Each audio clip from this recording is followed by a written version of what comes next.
How are you feeling? Relieved, really relieved. I mean, we went into this tournament expecting to win it because we expect ourselves to win every tournament we participate in, but then every time you go up on stage and every time you play the game and then you actually win the match, it's just amazing feeling. Excited, a little bit shaky. It ended kind of early. We expected 4 or 5 maps.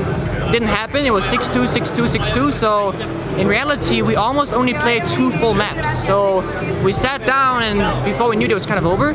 Which is no disrespect to EG, but it was, you know, last invitational took hours and hours and hours and hours. And because you're losing, time still slows down. When you're winning, time kind of speeds up. So with all the momentum happening, it felt like a half-an-hour match, and it wasn't, you know. So incredible. It looked very easy on my side. How was it for you? I think we had the better game. I think that they were a little bit out of it mentally. I spoke to Charlie this morning. He wasn't really that hype.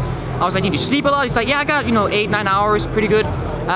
He wasn't, you know, the Wu Char that we know and love. And I think that we came more prepared. I think having 2 coaches, you know, adding Farrell to the roster as an analyst, having Shaz as our primary coach for now almost 2 years, I think that has been our probably leading momentum in terms of winning LAN tournaments, not just this one, but in general. They add so much, you know, to the scene that you guys don't see, but only we know about.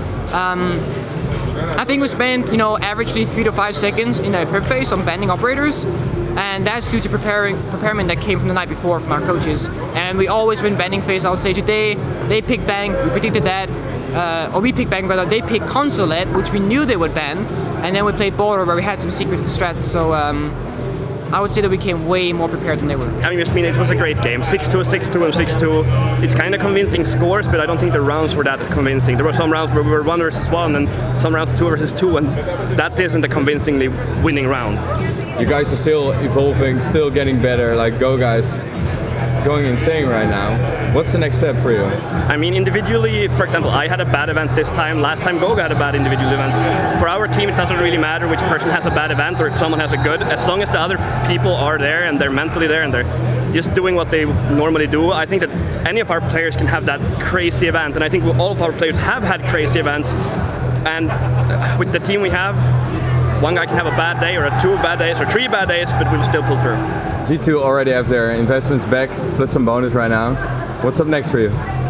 Next is a vacation, of course. Then we have hopefully Rio in November. And due to winning this tournament, we are qualified for invitationals in February 2019. So that is where the next major will be held, and that is where our heads will be at. All right, are you going to create some new threats, some new... I think first we're gonna slumber down, take 2 weeks off maybe, 9 days perhaps. I think 2 weeks might be a stretch. Enjoy life a little bit, hang out with people, have a social life.